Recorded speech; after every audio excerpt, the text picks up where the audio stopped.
On m'a déjà présenté Jacob Sikatenda, étudiant en 6e année de médecine, assistant de paroisse.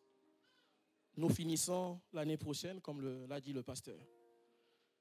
Alors, nous voulons profiter de cette journée de Pentecôte pour ressortir un sous-thème dans le grand thème qu'on connaît déjà depuis vendredi, qui est « Prospérons dans les choses de l'esprit ». Prospérons dans les choses de l'esprit. Le sous-thème que je voudrais nous entretenir aujourd'hui, c'est le vrai témoin. Le vrai témoin. Ce qu'on peut écrire dans nos agendas, le vrai témoin. Alors, nous irons ensemble dans le livre de Actes, chapitre 1 au verset 8. Notre verset de base, Actes, chapitre 1, verset 8. Regardons ce passage. La Bible dit, mais vous recevrez une puissance lorsque le Saint-Esprit viendra sur vous. Et vous serez mes témoins. Est-ce qu'on peut souligner? Mes témoins. À Jérusalem, dans toute la Judée, dans la Samarie et jusqu'aux extrémités de la terre. On peut aller ensemble? Est-ce qu'on peut aller ensemble? Lorsque nous posons nos yeux sur le passage, nous remarquons qu'il y a une incompatibilité. Incompatibilité entre les dires du Seigneur Jésus, puisque c'est lui qui est en train de dire, et la réalité. C'était quoi la réalité? La réalité était qu'il était en train de s'adresser à des disciples qui l'ont déjà vu faire des miracles. Ces disciples l'ont déjà vu ressusciter Lazare. Ces disciples l'ont déjà vu ouvrir les yeux de Bartimée. Mais pourquoi il leur dit encore, vous devez recevoir une puissance pour devenir témoin? En réalité, c'est quoi un témoin? Ou c'est qui un témoin? Un témoin, c'est celui qui a vu ou qui a entendu quelque chose et qui peut éventuellement le certifier ou le rapporter. Vous voyez l'incompatibilité?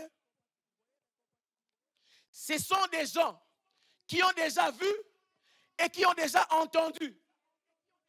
C'était sous leurs yeux que les miracles étaient en train de s'accomplir. Mais avant de leur quitter, il leur dit, vous devez recevoir une puissance. Mais pourquoi recevoir une puissance? Pour faire de nous ce que nous sommes déjà. Pourquoi recevoir une puissance? Pour faire de nous ce que nous sommes déjà. En réalité, la solution à ce problème se trouve dans la définition du mot témoin. On a dit, c'est celui qui a vu et celui qui a entendu. Mais ça ne s'arrête pas seulement là. Il a vu et entendu, mais il est aussi capable de certifier ou de le rapporter. En réalité, certifier, c'est quoi? Certifier, c'est s'assurer qu'une chose est vraie. C'est garantir en donnant ou en posant un acte. Ils étaient donc à mesure de dire qu'ils ont vu. Ils étaient donc à mesure de rapporter qu'ils ont vu, mais ils n'étaient pas capables de reproduire les actes qui prouvent que ce qu'ils ont vu et entendu est vrai. Alors, en ce moment-là, il faudrait une puissance. Vous comprenez avec moi que nous devenons vrais témoins lorsque nous sommes à mesure de prouver que ce que nous avons vu ou ce que nous avons lu est vrai. Quelqu'un me suit? Si tu dors avec cette chaleur, en tout cas, c'est que tu es en plein stage de l'enfer.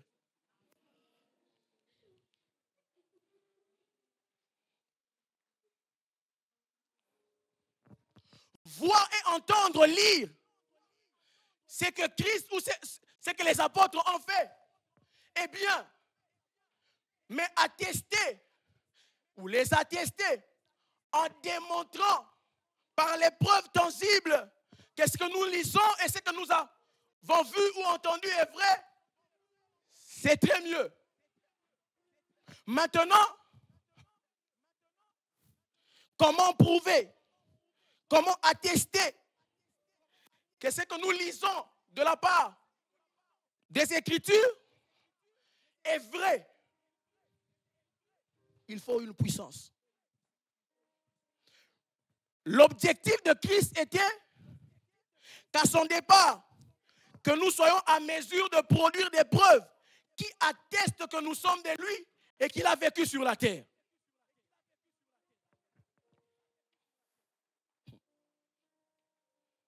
Comment produire des preuves qui font de nous des témoins? De vrais témoins. C'est la question qui fera mon développement cet avant-midi, puisque je cours derrière le temps. Comment produire des preuves qui font de nous des vrais témoins? 3 choses nous le permettent.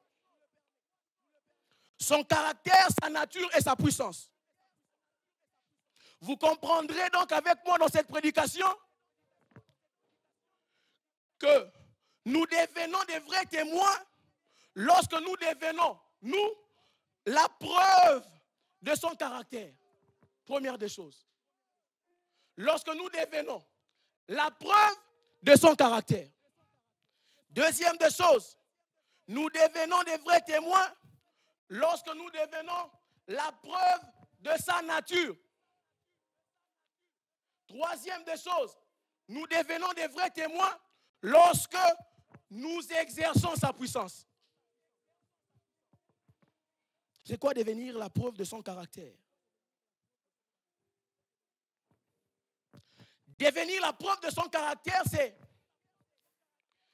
quitter l'effet de dire qui nous sommes pour arriver au point d'être ce que nous disons. Tu ne m'as pas bien entendu. J'étais en train de dire que devenir la preuve de son caractère, c'est quitter l'effet de dire qui nous sommes et devenir ce que nous disons que nous sommes.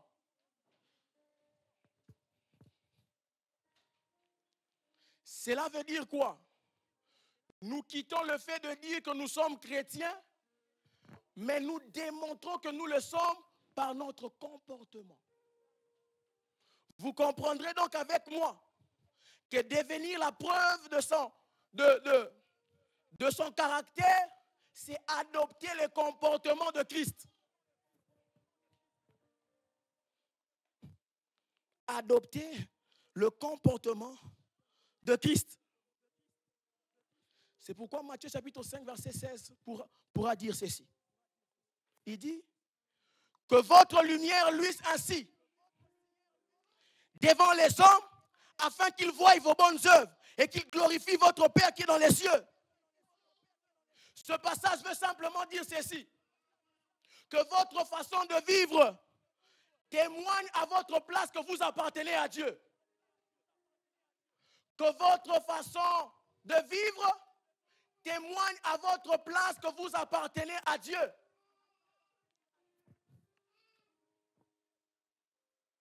Savez-vous que notre caractère témoigne beaucoup plus que notre bouche que nous sommes des chrétiens? La première fois qu'on a dit que ces gens étaient chrétiens, ce n'est pas parce que ces chrétiens avaient dit qu'ils sont chrétiens. On l'a remarqué par leur façon de faire. Ils faisaient des choses comme Christ. Alors on a dit, certainement ce sont des chrétiens. Quel est le langage que nous adoptons en public? Quels sont les gestuels qui prouvent à suffisance que l'Esprit est en nous? Un jour, dans Matthieu chapitre 26, verset 73, Pierre s'est retrouvé à un certain endroit où Christ était arrêté. Une jeune femme s'approche, elle dit, certainement toi aussi tu étais de mèche avec cet homme. Pourquoi? Ton langage le prouve. Pierre pouvait nier qu'il n'était pas avec Christ, mais langage l'accuser? Quel langage adoptons-nous devant tout le monde? Allons-nous par rapport aux situations? Lorsque les situations deviennent difficiles, nous aussi, nous commençons à douter. Lorsque les situations deviennent incertaines, nous aussi, nous devenons incertains. Je me sens dire à quelqu'un, nous devenons la preuve de son caractère lorsque nous adoptons le langage de la foi. Lorsque nous adoptons le langage de la foi. Le langage de la foi. Un jour, le Seigneur amène Ézéchiel quelque part. On connaît le récit, ou le récit. Nous sommes dans le livre d'Ézéchiel, chapitre 37. Au verset 3, l'Esprit pose la question à Ézéchiel. Il lui dit, fils de l'homme, est-ce que ces eaux peuvent revivre? Il était prophète. Et il a dit, ça c'est une autre dimension. Ce sont les eaux. Si c'était un humain en entier, je pourrais répondre par oui ou par non. Il a dit, je ne sais pas. Toi seul? Il pouvait croire à une certaine possibilité, à un certain niveau. Mais la dimension des eaux, c'était sa première fois. Combien de fois il nous arrive d'adopter le langage de la situation, au lieu simplement de garder notre foi? Nous devenons la preuve de son caractère lorsque nous gardons le langage de la foi. Lorsque nous gardons le langage de la foi. Proverbe chapitre 18, verset 21 pouvait dire que la mort et la vie sont au pouvoir de la langue. Notre langage témoigne que nous sommes chrétiens. Que nous sommes chrétiens. Notre langage témoigne que nous sommes chrétiens.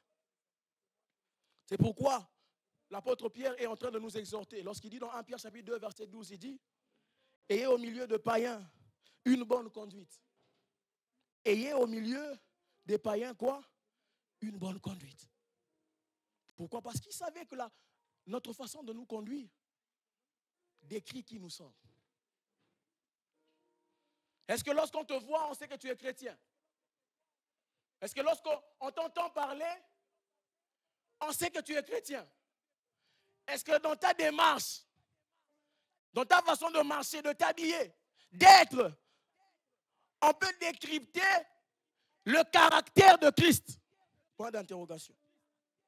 Être un vrai témoin, c'est vivre une vie qui atteste aussi fort que nous lui appartenons. Plus besoin de se présenter, on sait que tu es chrétien. Quand tu adoptes un langage de foi, lorsque les gens disent que ici il n'y a pas de vie, toi tu déclares la vie. Deuxième de chose, c'est devenir la preuve de sa nature. Devenir la preuve de la nature, de sa nature, c'est accéder à la dimension divine.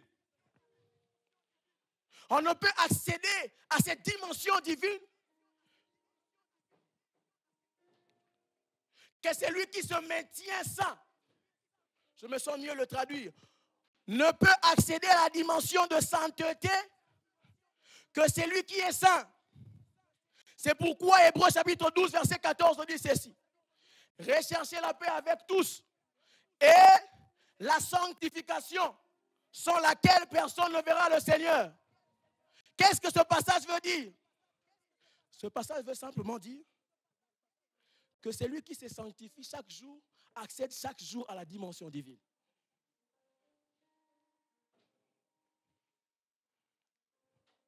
Puisque la nature dont tu nous appelles est une nature spirituelle. L'apôtre Paul avait compris lorsqu'il dit dans Galates chapitre 5 verset 16, marchez selon l'esprit. Romains chapitre 8 verset 13, la Bible dit ceci. Si vous vivez selon la chair, vous mourrez. Mais si par l'esprit vous faites mourir les actions du corps, vous vivrez. Devenir la preuve de sa nature, c'est-à-dire quoi?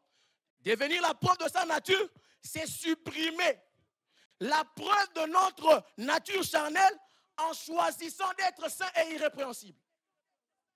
supprimer la preuve de notre nature charnelle en choisissant d'être saint et irrépréhensible. 1 Jean chapitre 3, verset 9. La Bible dit ceci. Quiconque est né de Dieu ne pratique pas le péché, parce que la sémence de Dieu demeure en lui. Et il ne peut pécher parce qu'il est né de Dieu. Cela veut dire quoi ce passage? En des mots simples, moi j'aime simplifier la vie aux gens. Ce passage de 1 Jean chapitre 3 verset 9 dit ceci. Lorsque nous devenons la preuve de sa nature, nous perdons la capacité de pécher. Est-ce que tu as entendu ces choses? Lorsque nous devenons la preuve de sa nature, nous perdons la capacité de pécher. C'est très difficile. Devenir la preuve de sa nature, c'est être transformé à l'image de sa gloire. C'est ce que nous dit 2 Corinthiens chapitre 3 verset 18. Il dit, nous tous qui le visage découvert, contemplant comme dans un miroir la gloire de Dieu, nous sommes transformés à la même image. Devenir la nature, la preuve de sa nature, c'est être transformé à l'image de sa gloire. Sommes-nous l'image de la gloire de Dieu? Ou nous sommes l'image de notre make-up?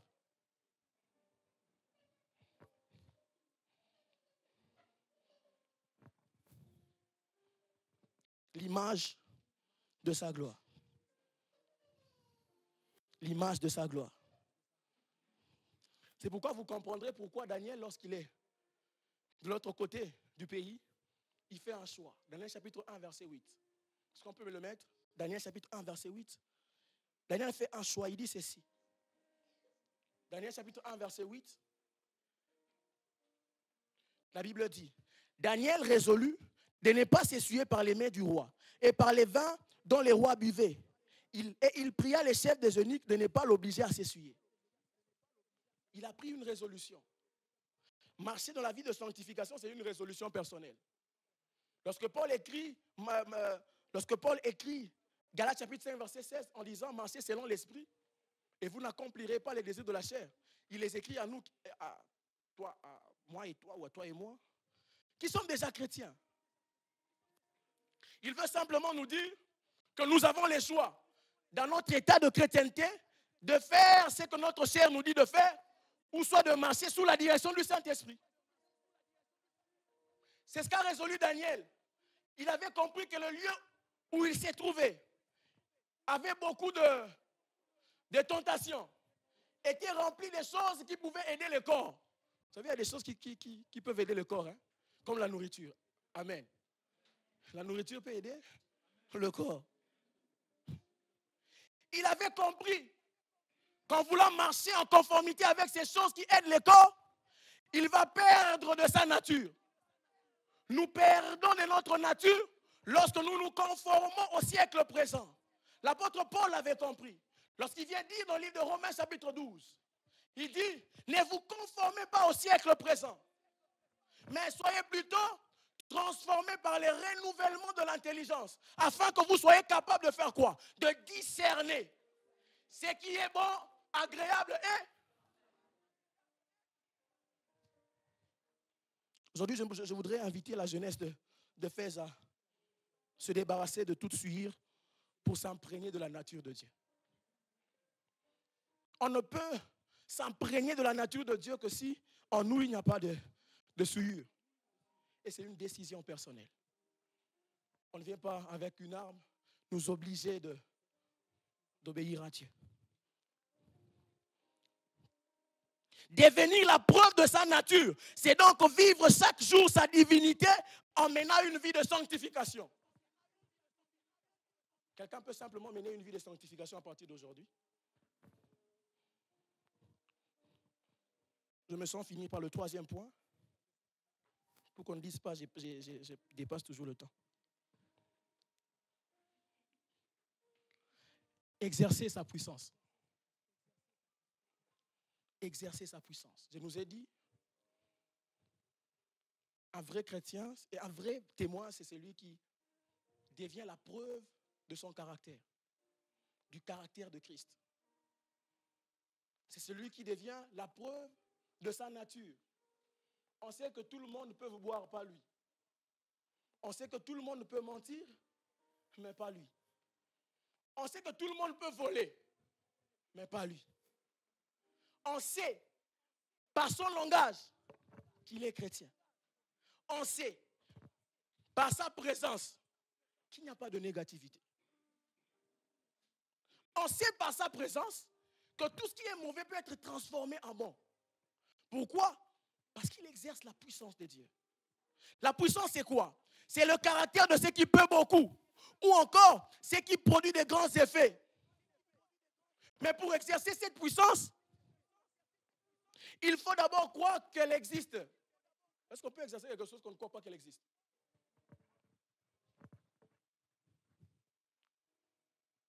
Croyons-nous que la puissance de Dieu existe? On est calme aujourd'hui. Hein? Croyons-nous que la puissance de Dieu existe? Merci. Si nous croyons qu'elle existe, alors utilisons la puissance de Dieu. Simplement. Exercer la puissance de Dieu, c'est accéder à la dimension du tout est possible. Je me sens le répéter. Exercer la puissance de Dieu, c'est accéder à la dimension du tout est possible. Je suis en train de dire quoi? Je suis en train de dire possibiliser l'impossible, réparer l'irréparable, guérir l'incurable, en exerçant la puissance de Dieu. Fès n'a pas encore compris ces choses. Fès n'a pas encore compris ces choses. Il y a des choses qui n'ont pas besoin d'argent, mais de la puissance de Dieu. Il y a des moments où on te charge de dire à une femme qu'elle est stérile, qu'elle ne peut pas mettre au monde. Toi-même, tu sais qu'avec tous les tests médicaux, elle ne peut pas. Elle ne peut pas mettre au monde. Tu es sûr, scientifiquement prouvé, médecin, tu sais qu'elle ne peut pas mettre au monde. C'est dans des choses comme ça que la puissance de Dieu est utile. Puisque cette puissance possibilise l'enfantement dans la stérilité. La puissance de Dieu possibilise la guérison dans l'incurabilité. La puissance de Dieu possibilise la réparation dans l'irréparabilité. Est-ce qu'on peut exercer à un certain moment la puissance de Dieu? La puissance de Dieu peut décanter des choses que le plus haut gradé du monde ne peut pas faire. Est-ce que Jeunesse de Fès peut exercer la puissance de Dieu à un certain moment?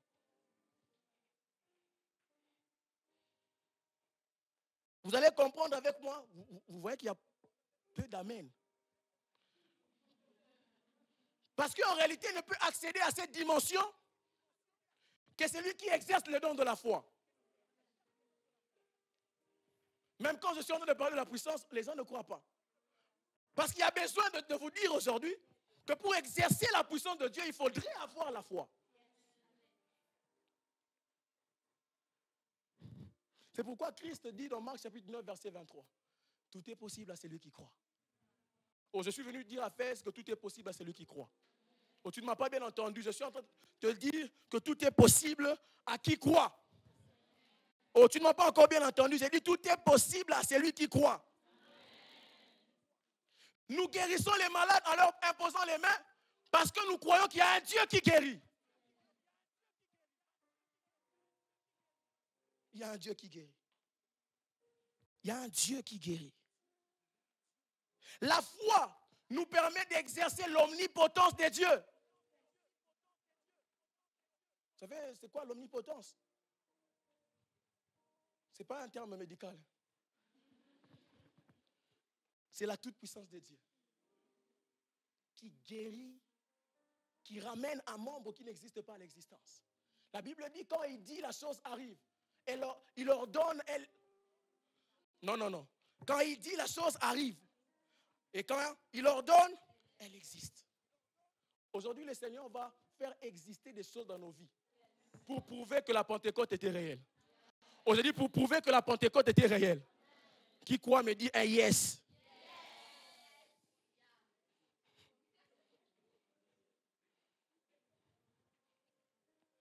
C'est pourquoi la Bible pouvait dire dans Matthieu chapitre 4, verset 23, Jésus parcourait toute la Galilée, enseignant dans les synagogues, prêchant la bonne nouvelle du royaume et guérissant toute maladie et toute infirmité. Il n'y a pas d'impossibilité là où il y a la foi. Ce n'est pas là où il y a la prière, ce n'est pas là où il y a le jeûne, là où il y a la foi. C'est pourquoi Marc dit, Marc chapitre 16, la Bible dit, voici les signes et les miracles qui accompagnent les pasteurs.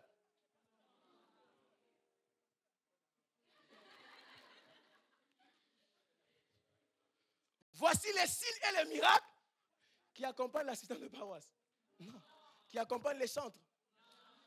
Je donne des exemples pour ne pas qu'on me frappe à la fin. Il dit, voici les signes et les miracles qui accompagnent ceux qui auront cru. Ils guériront les malades. Ils imposeront les mains aux malades et les malades seront guéris. Ils chasseront les démons. Chasser les démons, ce n'est pas un ministère des intercesseurs. Chasser les démons n'est pas un ministère du pastoral ou assistanal. À tous ceux qui croient au nom de Jésus, il a été donné, conféré le droit. C'est un droit. La Bible dit avant de partir, Luc chapitre 9, il rassembla ces gens. Il leur a donné pouvoir et autorité. Parce qu'il savait que dans le monde est en train d'attendre avec un ardent désir la révélation des fils de Dieu. 12h43. Je dois finir.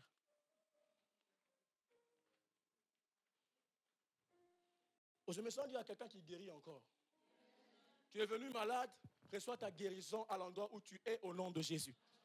J'ai dit, tu es venu malade, reçois ta guérison au nom de Jésus. Peut-être que tu ne crois pas, je m'en fous. Mais j'ai dit, reçois la guérison au nom de Jésus. Est-ce que je peux finir?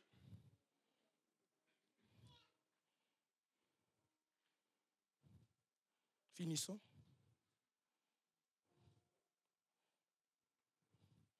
Lorsque nous sommes la preuve de son caractère, nous sommes la preuve de sa nature, et nous exerçons sa puissance, nous ne sommes plus porteurs du témoignage.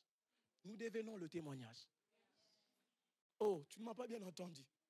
J'ai dit, tu n'as plus besoin de témoigner. En 1963, il y a un boiteux qui a... Dans Actes chapitre 3, verset 1. Oh, Pierre qui l'a descendu dans le truc. Tu as la puissance pour opérer les mêmes choses. Tu ne portes plus le témoignage de Pierre de Actes chapitre 3, verset 1. Tu es le témoignage. Tu deviens le témoignage. S'il ne croit pas, tu prouves que ça a existé. Et ça peut aussi. La Bible dit, Christ est le même hier, aujourd'hui et... C'est ce qui est arrivé. Lorsque Shadrach, Meshach et Abednego, refusant de se prosterner devant les statues de Nebuchadnezzar, après on connaît l'histoire. Daniel chapitre 3, verset 29, écoutez ce que le roi dit. Le roi dit ceci, car il n'y a aucun autre Dieu qui puisse délivrer comme lui. Lorsque nous devenons la preuve de son caractère, lorsque nous devenons la preuve de sa nature, lorsque nous exerçons sa puissance, nous devenons une référence. Oh, pour ce qui est de réussir, c'est la sœur là. Pour ce qui est de l'argent, c'est le frère là. Non. Pour ce qui est de guérison, c'est l'autre sœur là. Il sait comment guérir les choses qui sont incurables. Il sait solutionner des choses compliquées. Vous savez, il y a toujours des gens très intelligents qui résolvent des équations compliquées. Ils sont devenus des références. Pourquoi? Parce que quelque chose est placé en eux. La Bible dit, Daniel surpassait tous les satrapes parce qu'il avait en lui l'esprit supérieur. Oh, l'esprit supérieur peut te faire différencier des gens de ta génération. À connaissance égale, l'onction fait la différence. Oh, tu n'as pas entendu. J'ai dit, à connaissance égale, c'est l'onction qui fait la différence. À compétence égale, c'est l'onction qui fait la différence. À enseignement égaux, l'onction fait la différence. Maîtrise d'outils égale, l'onction fait la différence. on connaît les mêmes versets, la même portion de l'écriture, mais l'onction fait la différence. Ou que l'onction commence à faire la différence dans tes études au nom de Jésus. C'est-à-dire que l'onction commence à faire la différence dans ton travail au nom de Jésus. Si tu as des enfants, ou que tu auras des enfants, ou que tu seras comme Paul, que l'onction quand même fait la différence. C'est pourquoi pour devenir témoin, il leur a dit, c'est important que vous recevez une puissance. Aujourd'hui, c'est très important que nous recevons une pour devenir vrai témoin. Est-ce qu'on peut me balancer la conclusion? On va lire cette conclusion ensemble. Ensuite, on va prier. Je vais laisser le micro. Voilà. Moi, je ne vois plus. Hein. Merci. Le vrai témoin, c'est celui qui s'est manifesté son caractère, le caractère de Christ. Qui s'est révélé sa nature pour exercer sa puissance. Afin de devenir sa représentation sur terre. Il ne nous appelle pas à être des spectateurs, mais des acteurs, c'est-à-dire des serviteurs, travaillant activement pour le royaume de Dieu. Dans ton entreprise, tu travailles activement pour le royaume de Dieu. Dans ton amphi, on sait qu'il est chrétien, il est très excellent. Vous savez, je ne l'ai pas dit aujourd'hui, on peut travailler avec l'onction de la prêtrise, mais aussi on peut travailler avec l'onction de la royauté. C'est l'onction de la royauté qui te permet d'influencer les nations. On n'est pas seulement assistant de paroisse. Descendez dans nos amphis. C'est vrai que ces pasteurs, c'est avoir des 16. Ces pasteurs, c'est avoir des 18. Mais pourquoi? Parce qu'il y a l'onction de la royauté. L'onction de la royauté affecte ton environnement. On ne découvre pas seulement que tu es centre, mais on sait qu'à part centre, il sait écrire des bonnes réponses. Il sait vous donner des projets qui réussissent. Il sait vous dire des choses qui s'accomplissent. Il sait vous guérir. Il sait restaurer votre esprit. Il sait donner des choses qui arrivent. Pourquoi? Parce qu'il y a une onction quelque part. David a compris ces choses. Il dit dans Psaume 23, il dit, tu ondules ma tête, ainsi ma coupe déborde. Oh, que ta coupe déborde aujourd'hui au nom de Jésus. Que ta coupe déborde aujourd'hui. Il y a des gens qui n'attendent que l'onction pour donner de bons conseils. Il y a des gens qui attendent que l'onction pour faire des grands résultats. La Bible dit, je ferai de nouveau la différence entre ceux qui me servent et ceux qui ne me servent pas. L'onction peut te différencier des gens de ta génération. L'onction peut te différencier des gens de ta génération. Si tu crois cela, tu me donnes un amen et puis on va prier. Non, tu ne m'as pas donné un bon amen, donne-moi un amen, on va prier. On n'est pas encore arrivé, est-ce qu'on peut avoir un bon amen et avancer? Merci, lève-toi, on va prier ensemble, lève-toi. Est-ce qu'on peut acclamer très fort le Seigneur?